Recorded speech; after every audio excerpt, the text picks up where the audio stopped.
Boa noite, amigos. Boa noite, amigas. Sejam todos muito bem-vindos ao nosso canal Estudo e Oração. Tivemos umas férias aí, né? Porque sábado, domingo, segunda e terça não tivemos o Estudo e Oração, mas hoje estamos aqui novamente, recomeçando essa trilha, né? E que decidimos caminhar juntos, orando, aprendendo, estudando juntos. E isso é muito importante. Eu sempre falo isso, né? Que uma coisa que me emociona é lembrar das palavras de Jesus. Ele que disse que onde houvesse 2 ou mais pessoas reunidas em seu nome, ali ele estaria. Que nós possamos sentir a presença do Mestre, senti-lo aqui juntinho de nós que estamos aqui unidos no nome dele, né? E que Jesus possa nos fortalecer, nos abençoar, nos amparar. Que nesse instante possamos nos esquecer das dificuldades do mundo lá fora e que possamos, juntos, nos conectarmos nessa energia de amor, de paz, de solidariedade, de compreensão.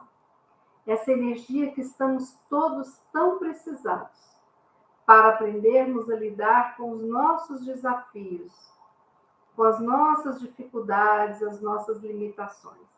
Aprendizados de luz, porque esses aprendizados de luz não são os mais fáceis, são difíceis, porque tirar as trevas que habitam dentro de nós e transmutá-las em luz não é uma tarefa fácil, mas feita a 4, 6, 8, 10, 20, 100 mãos é mais fácil. E hoje estamos aqui, dezenas de nós reunidos, buscando compreender melhor os ensinamentos de Jesus, buscando unir os nossos corações em prol daqueles que estão sofrendo e, ao mesmo tempo, acreditando, confiando no Pai, no nosso farol, Jesus, nos nossos mentores que estão aqui conosco. Que os nossos lares sejam abençoados enquanto estivermos aqui neste momento. Que os nossos amigos e familiares, encarnados ou desencarnados, recebam essas vibrações de luz. E que nós possamos nos encher dessas vibrações para estarmos fortalecidos e sabermos lidar com todos os momentos da nossa vida, porque isso é muito importante, né? Então, é com muita alegria que eu digo, sejam muito bem-vindos. Vocês que já estão aqui, que não se manifestam no canal online, e vocês que deixam as suas mensagens no chat. Vamos dar uma olhadinha aqui, quem já está online, ao vivo. Boa noite para Andréia, Tita, Norma, Fátima Nunes, Dona Solange, Eda, Jacira Duval, Dona Magda, Didi, Dona Mariângela, Valéria Junqueira, Marisa Fleury, André Drummond, seu Catuxa Teixeira, Dona Irene, Maurício Duval, Estelinha, seu Antônio Freitas, Paulo Parachim, Rosana Teixeira, Patrícia Ustra, Gessilda, Osanira, Vera e Ricardo Grilo. Uma boa noite para todos, vibrações de paz e de luz para nós. Quem me conhece há algum tempo sabe que eu amo esse livro. Esse livro se chama Palavras de Luz de Vida Eterna. Eu gosto desse livro, do título dele, da mensagem dele, né? É um livro escrito por Emmanuel e a psicografia de Chico Xavier. Aqui nós temos a lição 56, que nós vamos ler agora. Jesus e dificuldade. A passagem evangélica deste capítulo encontra-se no Evangelho de João, capítulo 14, versículo 27. Não se vos turbe o coração, Jesus. Então, é acerca dessa mensagem de Jesus que Emmanuel vai nos esclarecer e orientar. Jesus nunca prometeu aos discípulos qualquer isenção de dificuldades, mas com frequência reclamava-lhes o coração para a confiança. No cenáculo, descerrando afetuoso coração para os aprendizes, dentre muitas palavras de esperança e de amor, Jesus asseverou com firmeza: não se turbe o vosso coração, nem se atemorize. Pacificava o ânimo dos companheiros timoratos entre as quatro paredes, sabendo que em derredor se agigantava a trama das sombras. Lá fora, Judas era atraído aos conchavos da deserção. Sacerdotes confabulavam com escribas e fariseus sobre o melhor processo de enganarem o povo para que o povo pedisse a morte dele. Agentes do sinédrio penetravam pequenos agrupamentos da rua, assolando, incitando contra ele as forças da opinião. Perseguidores desencarnados excitavam os cérebros dos guardas que o deteriam no cárcere. E quantos lhe seguiam a atividade, regurgitando ódio gratuito, pediam-lhe o suplício. Jesus, perspicaz, não desconhecia a conspiração das trevas. Entretanto, lúcido e calmo, findo o entendimento com os irmãos do apostolado, dirige-se à oração no jardim. Para além da oração, confiar-se aos testemunhos supremos. Não procures, assim, fugir à luta que te afere o valor. Aceita os desafios da senda, como quem se reconhece chamado a batalhar pela vitória do bem, com a obrigação permanente de extinguir o mal em nós mesmos. E não apeles para o Senhor como advogado da fuga calculada do dever. Lembra-te que o Mestre a ninguém prometeu avenidas de sonhos e horizontes azuis na terra, mas sim, convicto de que a tempestade das contradições humanas não poupariam nem a ele próprio, advertiu-nos sensatamente: não se vos turbe o coração. Gente, que mensagem maravilhosa para o dia que nós estamos vivendo na atualidade, né? Nós lembrarmos que Jesus nos chama a confiança e não a fuga do dever. Olha que lembrete maravilhoso esse de Emmanuel. Quantas vezes nós estamos nos pedindo e pedindo a Deus, nosso Pai, a Jesus, aos nossos mentores, que sejam nossos aliados para fugirmos dos deveres, fugirmos das provas, das expiações que combinamos para que o nosso espírito fosse burilado e que a gente fosse encontrando a felicidade verdadeira, né? Então, quando nós vemos essa lição, não se vos turbe o coração. O que é turbe o coração, né? O sinônimo é não agitar, não perturbar, não desassossegar, não preocupar. Quando eu falo isso para vocês, agitar, perturbar, desorganizar, desassossegar, preocupar, a gente lembra de quê? A gente lembra da agonia que é estar vivenciando um momento de ansiedade. Estar vivenciando um momento em que a gente não confia nem em nós, nem em quem nos cerca e nem no Pai, né? Bom, aqui ele fala isso com os discípulos que estavam reunidos. Era chegado o momento, aquela última noite, que ele estava aguardando todo o desenrolar do seu martírio. Então Jesus, ele pede, pacificando o ânimo daqueles apóstolos que estavam com ele, né?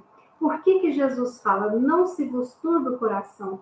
Ele sabia o que os companheiros dele iriam visualizar, vivenciar, participar. Porque todos a seu modo, participaram do martírio do Calvário de Jesus. Alguns se escondendo e sabendo notícias, outros fugindo e sabendo notícias, né? As mulheres valorosas acompanhando e ficando com ele até o final, até o último suspiro, né? Inclusive sua mãe. Mas as pessoas iam assistir à traição de Judas. As pessoas iam assistir aquele povo que dias antes esperavam ele em festa, balançando os ramos, né? Uma semana antes, que nós até comemoramos como Domingo de Ramos, né? Durante muitos séculos, né? Então, dias depois, aconteceria a paixão de Cristo. Jesus, quando ele falava isso para os seus apóstolos, ele sabia que lá fora as trevas se agitavam. E Emmanuel explica: Judas era traído aos conchavos da deserção. O que são conchavos? As conspirações, né? E o que é a deserção? É você abandonar o grupo que você tem afinidade. Então, Judas participava do grupo dos apóstolos. Ele tinha uma afinidade, uma confiança, as pessoas confiavam nele. Ele desertou. E ele entrou nos conchavos. E Judas suicidou. Por quê? Porque ele percebeu que aquelas pessoas que ele confiava fizeram ele de bobo, o usaram para chegar até Jesus. Porque ele acreditava que, mostrando quem era o líder, aquelas pessoas fossem colocar Jesus mais para frente. Ele achava Jesus muito mole, muito calmo. Ele queria que Jesus realmente demonstrasse, e ele queria ter uma força bélica para obrigar as pessoas a aceitar as leis de Jesus. Tadinho de Judas, né? Não confiava no mestre, não confiava em Deus.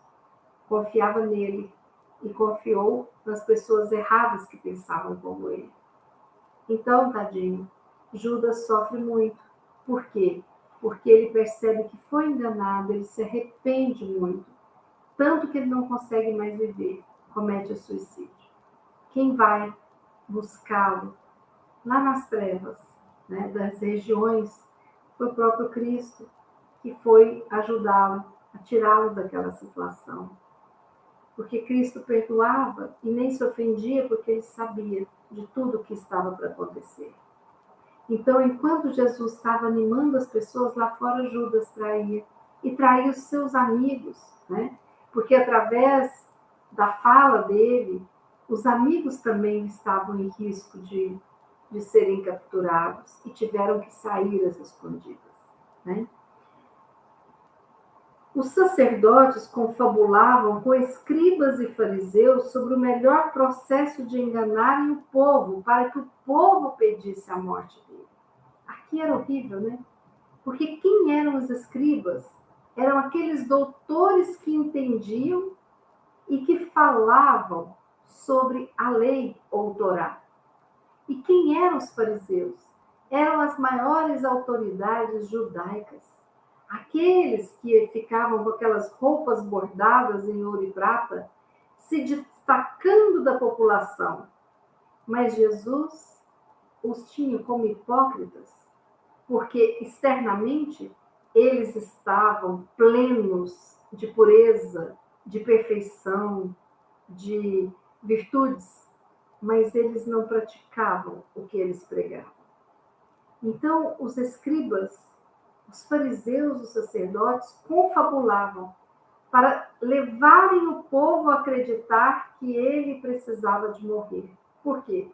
Porque eles se sentiam ameaçados por essa doutrina, pelas lições, pelas leis que Jesus explicava, colocando a todos com igualdade, falando da importância da prática, né, do amor ao próximo. Então, eles se sentiam muito incomodados e confabulavam contra Jesus.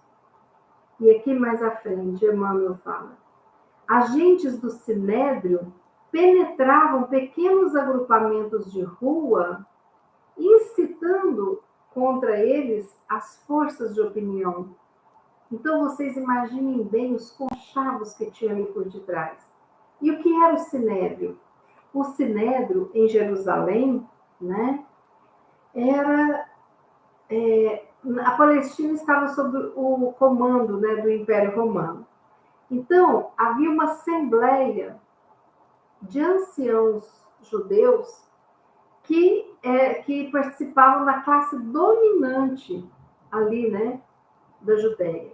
E eles decidiam sobre questões de educação, de leis, funções políticas, religiosas.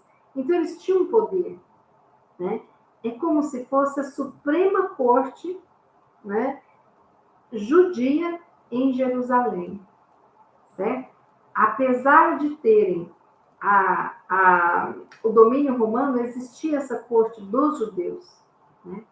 Eram pessoas ligadas ao Sinédrio que se buscavam infiltrar e jogar o povo contra Jesus, né?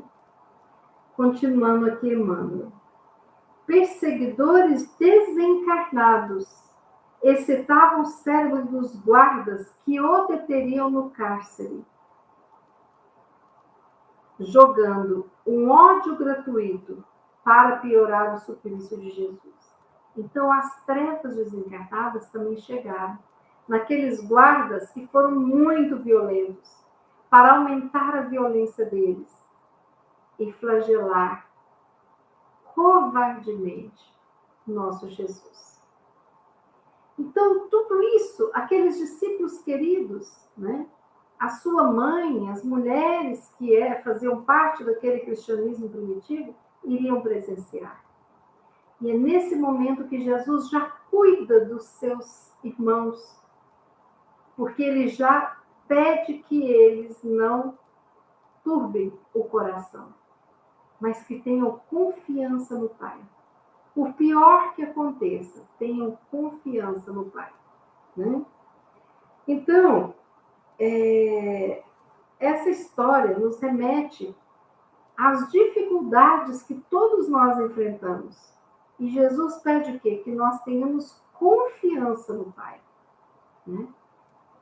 Ele não quer que a gente haja como aquela historinha que já nos contaram. Não sei se vocês conhecem essa historinha. Diz que uma pessoa estava andando, né, por um local, e nesse local havia precipícios, né, ao longe. E ele andando, distraidamente, pisou e caiu no precipício. Só que havia um galho de árvore, e ele pegou e segurou o galho de árvore. Aí, ele começou a berrar. Socorro, socorro, alguém aí pode me salvar? Socorro, tem alguém para me salvar? Aí ele escutou aquela voz muito potente que parecia que vinha dos céus. Eu sou o teu Deus. Confia em mim. Solta o galho. Aí ele parou, escutou e gritou: mais alguém aí para me ajudar e ajudar a Deus? Ou seja, não soltou, não confiou e deve ter ficado pendurado na árvore. Então, nós não podemos ter esta atitude para com o nosso Pai, né? De confiar só na palavra, mas não confiar com o coração, né? Então, nós precisamos de ter a confiança daquele garoto, que eu já contei aqui também para vocês. Aquele garotinho que ele sozinho, né, está ali sentado na sala de espera do avião, ele entra sozinho, vai até o seu assento, calmamente, tranquilo, e todo mundo achando encantador aquele garoto de 10 anos, fazer tudo sozinho no avião. Ele pega um livrinho de colorir e começa a colorir o livrinho. E aceita um lanche e tal, e continua a viagem.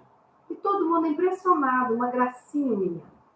De repente, aquele voo começa com as turbulências. E balança daqui, balança dali, balança daqui, o menino continua desenhando calmamente. O avião vai, sobe, desce, e ele tranquilo, desenhando ali a sua figurinha. Aí, quando tudo passa novamente, né, uma pessoa do lado fala: meu filho, você não tem medo? Ele falou: não. Por quê? Eu confio no piloto. É o meu pai que está pilotando esse avião. E ele não vai deixar que nada de mal aconteça nem a mim, nem a nenhum de vocês. Essa história, sim, que demonstra confiança no Pai. É isso que Jesus pede. Que a gente confie, mas que a gente confie plenamente. E não aquela confiança do faz de conta, né? Não aquela confiança que eu confio, mas eu tenho que estar no controle. É a confiança da entrega verdadeira.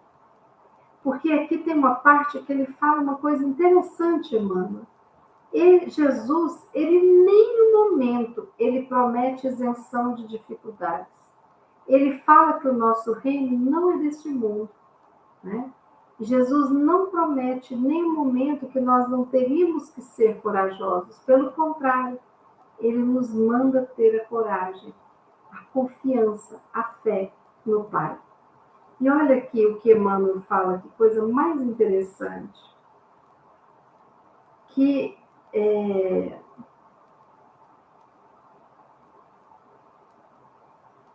não apeles para o Senhor como advogado da fuga calculada ao dever.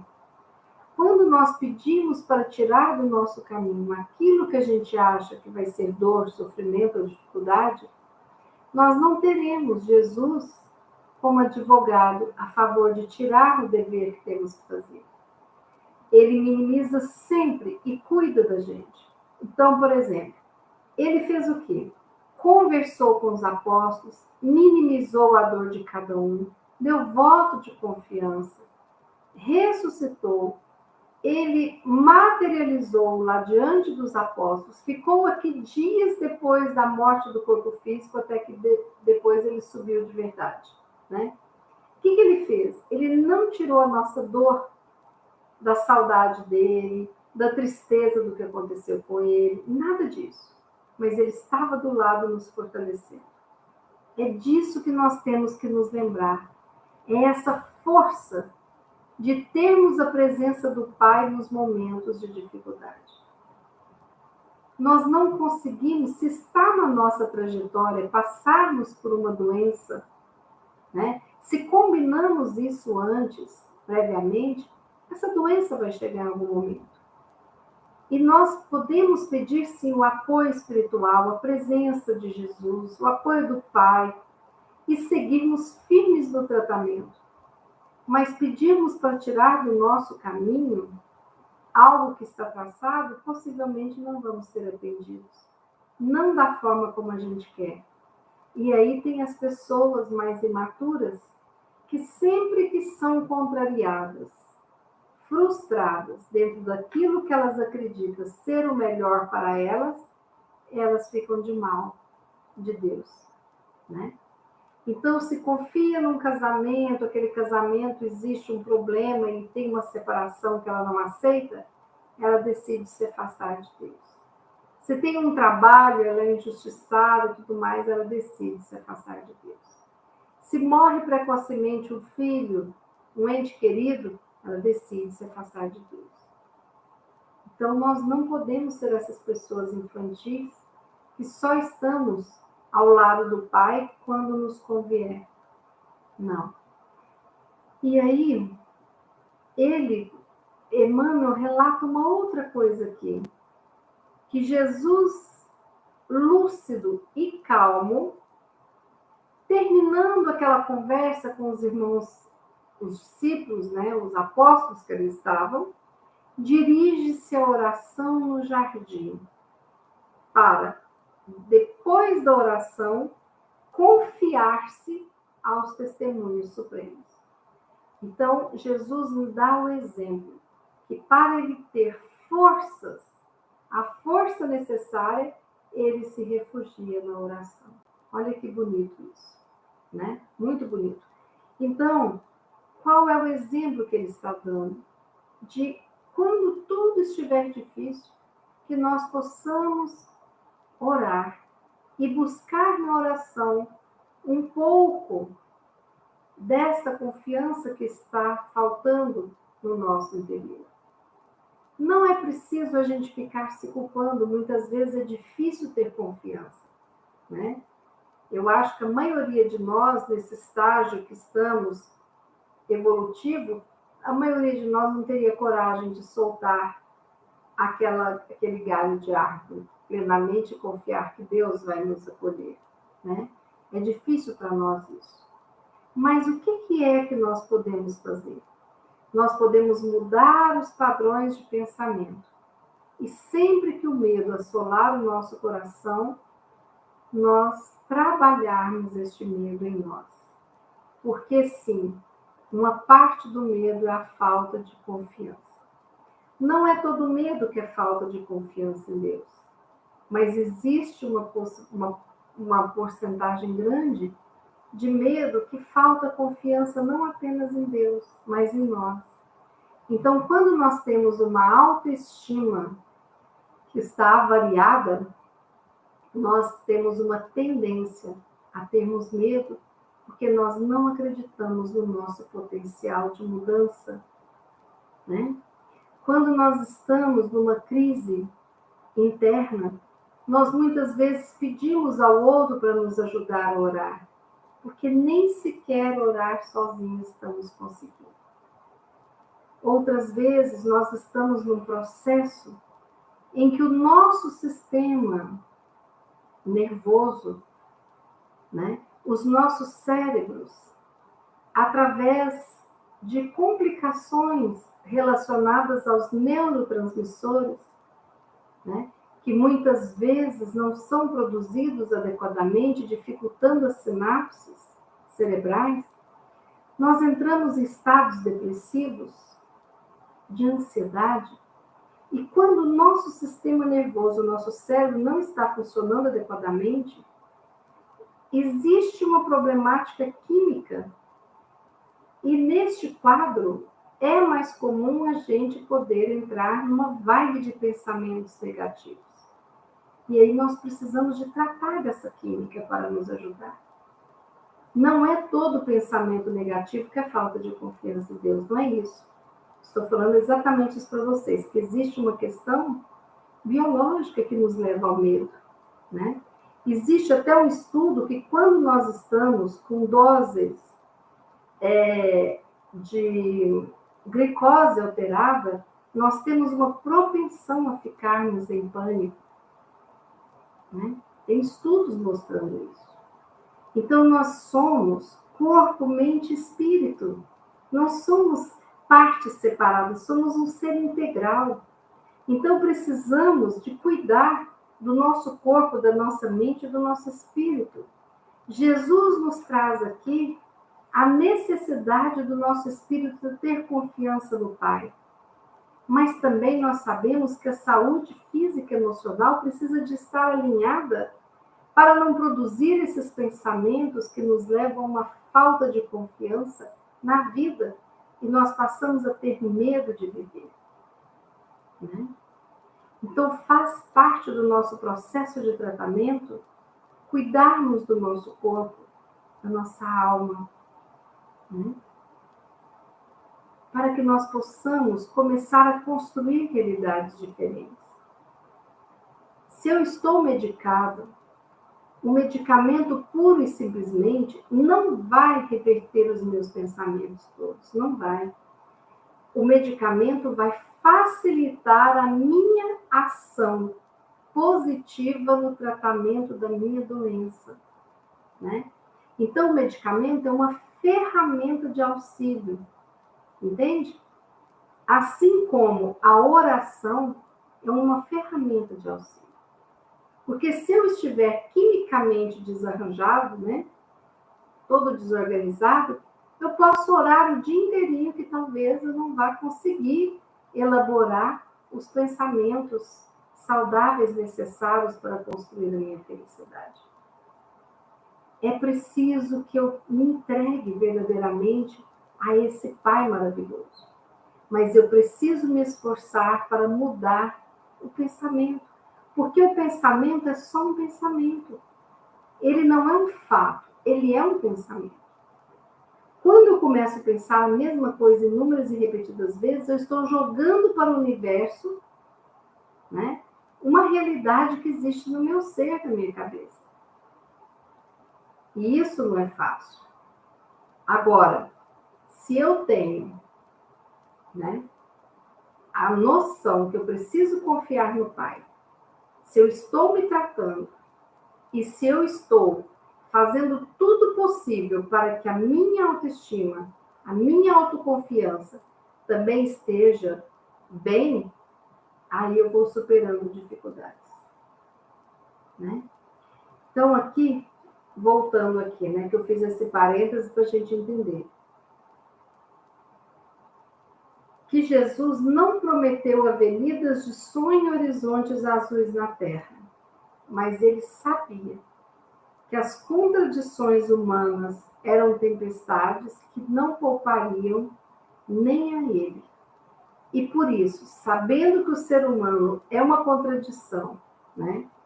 E que o ser humano, em alguns momentos, oscilaria essa fé, essa confiança, ele fala, não se vos turbe o coração. Então, que nós possamos lembrar disso e lembrar que nós estamos constantemente sendo cuidados. Não vai acontecer nada que não esteja no meu planejamento reencarnatório, né? A única coisa que não está no meu planejamento reencarnatório são ações e atitudes relativas ao suicídio. Ninguém planeja antes de reencarnar suicidar, não. Mas inúmeras vezes nós planejamos falências, nós planejamos doenças, nós planejamos conhecer pessoas, nós planejamos ter filhos, planejamos nos formar, né? Ou não, né? Em tal faculdade, ou adquirimos uma profissão, um emprego, tem muitos planejamentos. Não é tudo que nos acontece que foi o que planejamos, não. Porque nós, com o nosso livre-arbítrio, muitas vezes nós saímos do planejamento. E o que nós precisamos? De estarmos sempre conectados ao Pai, ao nosso anjo da guarda, para que a gente saia minimamente do nosso planejamento. Por quê? O nosso planejamento reencarnatório é o que há de melhor para nós, né? Eu trouxe aqui um texto que eu gosto muito, da Louise Hay. Eu queria ler para vocês como preparação para a nossa prece. Por quê?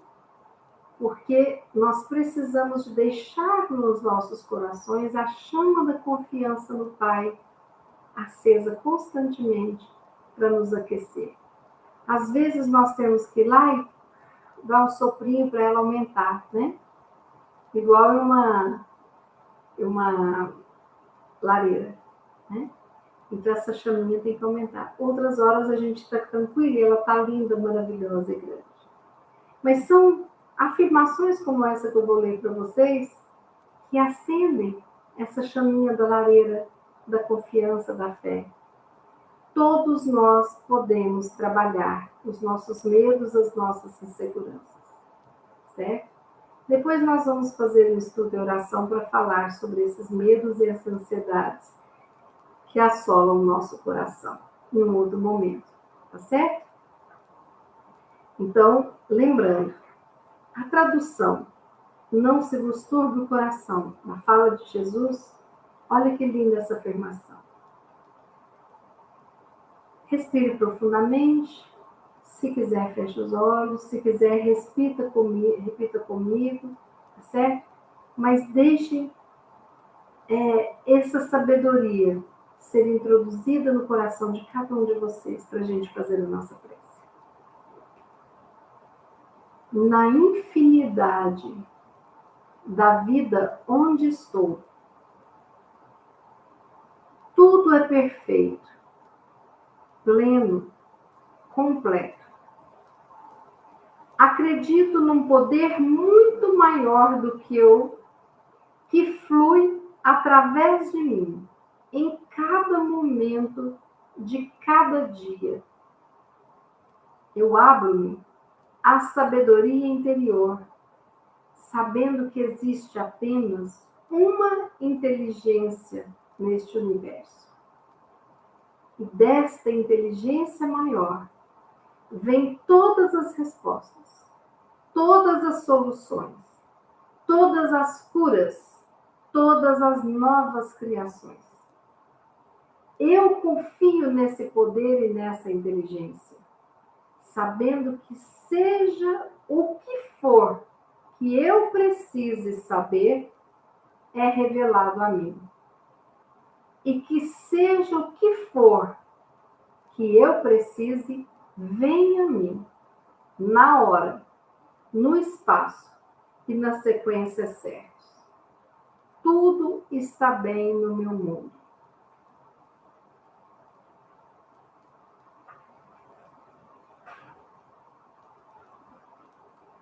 Pai de infinita bondade, nós te agradecemos por este momento em que estamos aqui reunidos em teu nome e em nome de Jesus. Obrigada por esta lição maravilhosa da noite de hoje. Obrigada pela noite de hoje, pelo céu, pelas estrelas, pelas nuvens, pela lua, pelo sol, por essa natureza maravilhosa. Obrigada por mais uma oportunidade de vida, nesta vida que vivemos. Obrigada por todos que reencontramos e por aqueles que conhecemos nesta jornada. Obrigada por termos este tempo junto aos nossos, até o tempo em que voltaremos à vida maior. Obrigada, Pai. Pai querido, rogamos que o Senhor envie uma luz que possa envolver a todos nós que estamos aqui conectados, recebendo essa luz em cada sistema do nosso corpo físico e espiritual. Que todos os nossos órgãos, tecidos, células possam receber essa luz, promovendo a cura, promovendo a paz nos nossos corações. Pai querido, nós te rogamos por todos os nossos irmãos que sofrem. Aqueles que sofrem de solidão, os que sofrem com medo, os que sofrem sem saber para onde ir, aqueles que sofrem a perda dos seus entes queridos, os que sofrem trabalhando uma estima por si mesmo.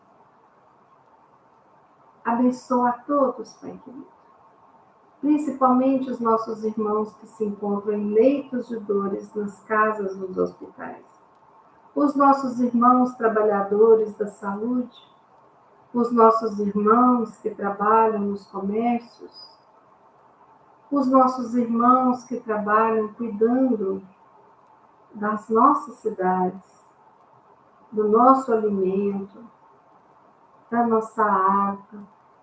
Abençoa a todos, querido Pai.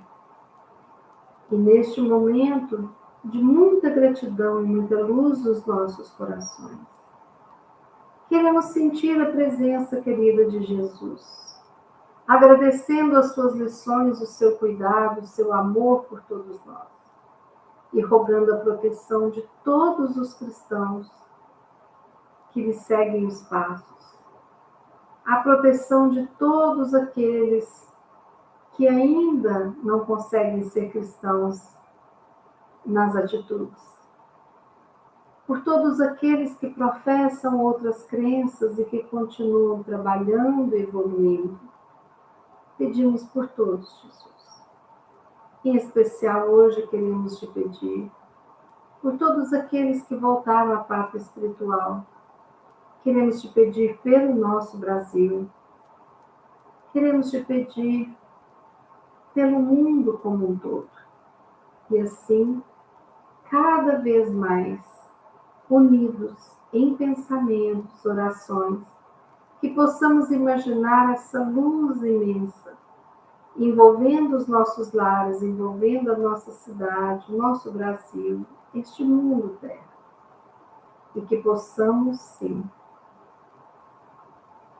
sermos conscientes da importância da nossa participação nos processos de aprendizado, de cura e de fortalecimento, para que possamos nós mesmos levarmos aos outros a palavra que conforta, o abraço que consola, o pão que alimenta.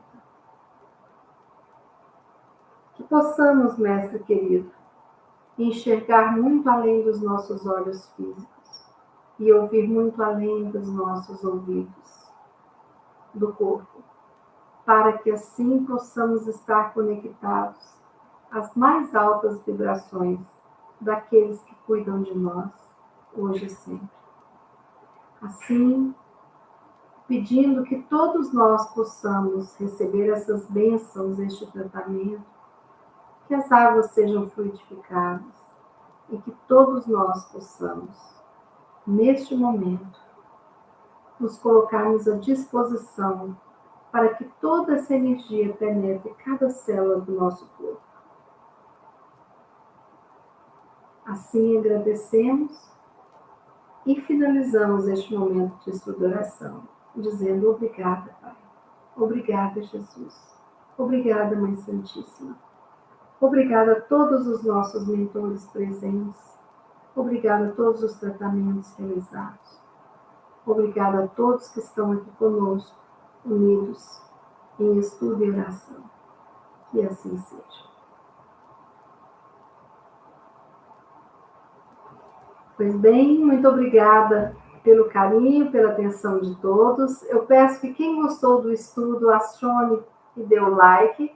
Quem não se inscreveu, inscreva-se no nosso canal, acione o sininho para receber as mensagens.